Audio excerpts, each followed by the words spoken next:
It's Tom Meyer, Superintendent, Bellevue Community School District in Bellevue, Iowa, coming to you with this week's Believe in the Blue update. Just want to give you a quick rundown of upcoming events here, and just a quick reminder, we have parent-teacher conferences on Wednesday and Thursday of next week. That is October 10th and 11th, looking at my calendar. In No School on Friday, October 12th. Just a quick reminder for everyone, if you're in elementary, you should be returning those the sheets for scheduled times to meet with your child's teacher that way. At the middle school, high school, it is just open from 3:30 to 8 that way for your parents to come in and talk with any teacher they want and just go to the teachers' rooms that way. So just so you're a reminder, that is next week on Wednesday and Thursday, and No School on Friday, October 12th. But some other upcoming events today, Thursday, we have volleyball, high school-wise, at Mid Prairie. On Friday night, hopefully it's not a rainy Friday night, it sounds like it may be, but we have football at North Cedar, and that's just the varsity at 7 o'clock. And then Saturday, Evan Davies and the Bellevue Comet Marching Band head up to Dalzell Field in Dubuque for state marching band contest. Been working hard. If you've been at the games this fall, you have seen them at the football games. They're improving every week and have been putting a lot of extra time into. So doing a great job, and wish them the best of luck Saturday. And they will perform at approximately 9:50 at Dalzell Field. If you've never been to something like that, it's worth going to, just seeing different bands from the area who are performing up there in their state contests that way. And then on Monday, we have JV football at North Cedar, along with 9th volleyball at Cascade. Then Tuesday of next week, the River Valley Conference volleyball tournament starts, and we play at Tipton, and we will actually be playing against Mid Prairie, Northeast, and Tipton. And then Thursday, the finals are at Tipton that night. That way, so that will be something on Thursday. Also on Tuesday is the middle school football at North Cedar. A little story, I want to go back, and some of you may be thinking, maybe I want to do this. We had a middle school football game scheduled against Durant on Tuesday night, and they literally could not find officials. You read about things once in a while, you can't find officials. First time in my memory here that we've had to cancel a game somewhere because a school could not find officials. I encourage you to get into, if you are interested in becoming an official, or you're the one sitting up in the stand saying I can do that, you know what?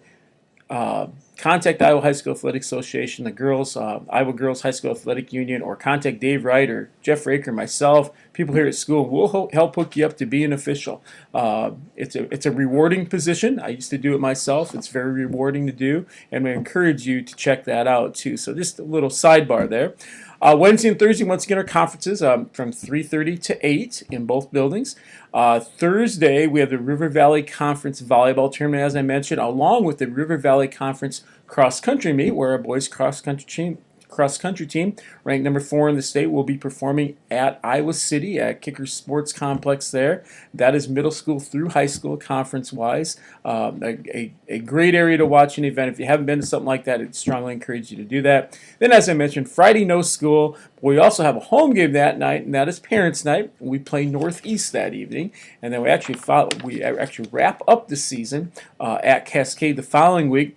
Volleyball opens district play on Tuesday, October 16th, with a home game here in Bellevue against Northeast, and that will begin at 7 o'clock as well. So just some information for you in that regard I wanted to pass along. I also want to pass along just a recommendation of a book. I heard this book recently. Someone was talking about it. I picked it up. I haven't read the whole thing yet, but it's called The End of Average. And the thing I want to tell you about this was actually written by an individual who did not graduate from high school, but actually is now on the staff. He has a doctor. He's on the staff at Harvard, at the Harvard School of Education. But it talks about the end of average, how there is no average. They go back and talk about fighter pilots in a war, kept getting in crashes, couldn't figure out why. Well, they designed all the seats to be the average person. Well, ultimately what he's saying is no one is average. The seats that were designed didn't fit anybody, and that started the adjustable seats, and even adjustable seats in cars. I remember my grandfather used to have a car that didn't have adjustable seats in it many, many years ago, but it started the whole thing of individualizing for students, individualizing for people, but in our case, like I said, for students. And I think we have to recognize that as we educate students, that not everyone has the same interest. We need to design education around their individual interests. We need to personalize that learning, as I've talked about before, in order for students to truly learn and truly meet their full potential. It takes more than a textbook. It takes more than one lesson plan for every student. It takes more than that. We have to know students and know what they are and recognize not everyone is going to reach the same level at the same time. As we look at standards, you hear about standards and everything like that. Not everyone reaches the same level at the same time. And that's important to remember for all of us. You can even think about your own kids, how some kids walk walk sooner than others. Doesn't matter? Probably not really. But just a little thing here, the end of average, how we succeed in a world that values sameness. So on that note, I'm going to let everybody go, but have a great day. Have a great week.